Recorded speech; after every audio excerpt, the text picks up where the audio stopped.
ವಿಸ್ತರಿತ ಕಾಡಿದೆ. ಆದರೆ ಆ ಕಾಡಿನ ಬಹುತೇಕ ಪ್ರದೇಶ ಇದೀಗ ಗಣಿಗಾರಿಕೆಯ ಅಡ್ಡಿಯಾಗಿದ್ದು ಪ್ರತಿನಿತ್ಯ ಸ್ಫೋಟ, ಟಿಪ್ಪರ್ ಸಂಚಾರ ಮುಂತಾದ ಕಾರಣಗಳಿಂದ ಶಬ್ದ ಮಾಲಿನ್ಯ ತೀವ್ರವಾಗಿದೆ. ಇದನ್ನು ತಡಿಬೇಕಿದ್ದ ಪೊಲೀಸ್ ಇಲಾಖೆ ಜಾಣ ಮೌನ ಪ್ರದರ್ಶನ ಮಾಡುತ್ತಿದ್ದು ಇದರಿಂದ ಬೇಸತ್ತ ಚಿರತೆಯೊಂದು ನ್ಯಾಯ ಕೋರಿ ಪೊಲೀಸ್ ವಸತಿ ಗೃಹಗಳಿಗೆ ಬಂದಂತೆ ಕಾಣ್ತಿದೆ. ಕಾಡಿನಿಂದ ನಾಡಿಗೆ ಬರೋ ಚಿರತೆ ಯಾವುದಾದ್ರೂ ಪೊದೆ ನೋಡಿಕೊಂಡು ಅವಿತು ಕೂರೋದು ಸಾಮಾನ್ಯ. ಆದರೆ ಈ ಚಿರತೆ ಮಾತ್ರ ಪೊಲೀಸರು ಸೀಸ್ ಮಾಡಿದ ಕಾರಿನಲ್ಲಿ ಕುಳಿತು ಪ್ರತಿಭಟನೆ ಮಾಡಿದೆ. ಹೌದು, ಇದು ನಿಜ.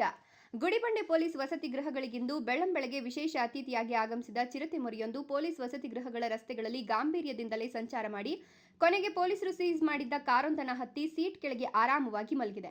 ಇದನ್ನು ಕಂಡ ಸಾರ್ವಜನಿಕರು ಆತಂಕಗೊಂಡಿದ್ದು ಕೂಡಲೇ ಅರಣ್ಯ ಇಲಾಖೆ ಅಧಿಕಾರಿಗಳಿಗೆ ಮಾಹಿತಿ ನೀಡಿದ್ದಾರೆ. ಇದರಿಂದ ಎದ್ವೋ ಬಿದ್ವೋ ಅಂತ ಓಡಬಂದ ಅರಣ್ಯ ಇಲಾಖೆ ಅಧಿಕಾರಿಗಳು ಚಿರತೆ ಅವಿತು ಕೂತ ಕಾರಿಗೆ ಬಲೆ ಹಾಕಿ ಚಿರತೆ ಸೆರೆ ಹಿಡಿಯಲು ತೀವ್ರ ಪ್ರಯತ್ನ ನಡೆಸಿದ್ರು. ಹೊರಗೆ ಎಷ್ಟೇ ಗಲಾಟೆ ಮಾಡಿ ಜನ ಓಡಾಡ್ತಿದ್ರು, ಇದಕ್ಕೂ ತನಗೂ ಯಾವುದೇ ಸಂಬಂಧ ಇಲ್ಲ ಅನ್ನೋ ರೀತಿಯಲ್ಲಿ ಚಿರತೆ ಆರಾಮವಾಗಿ ಕಾರಿನಲ್ಲೇ ಮಲಗಿತ್ತು. ಇದೊಂಥರ ಗಣಿಗಾರಿಕೆ ವಿರುದ್ಧ ಪ್ರತಿಭಟನೆ ಮಾಡೋ ರೀತಿಯಲ್ಲೇ ಇತ್ತು.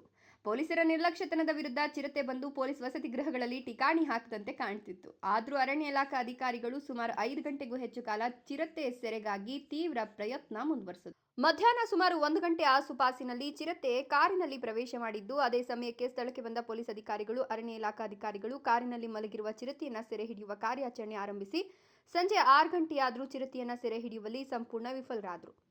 ಕಾರಿನಲ್ಲಿ ಮಲಗಿರುವ ಚಿರತೆಯನ್ನ ಸೆರೆ ಹಿಡಿಯಲು ಸಾಧ್ಯವಾಗದ ಅರಣ್ಯ ಇಲಾಖಾ ಅಧಿಕಾರಿಗಳ ಕ್ರಮಕ್ಕೆ ಸಾರ್ವಜನಿಕರು ಛೀಮಾರಿ ಹಾಕಿದ್ದಾರೆ. ಕಾರಿನಲ್ಲಿ ಮಲಗಿದ ಚಿರತೆಯನ್ನ ಹಿಡಿಯಲಾರದವರು ಕಾಡಿನಲ್ಲಿ ಅವರ ಕರ್ತವ್ಯ ಎಷ್ಟು ಮಾತ್ರ ನಿಭಾಯಿಸಲಿದ್ದಾರೆ ಅಂತ ಜನರು ನಗಾಡಿಕೊಳ್ಳುವಂತಾಗಿತ್ತು.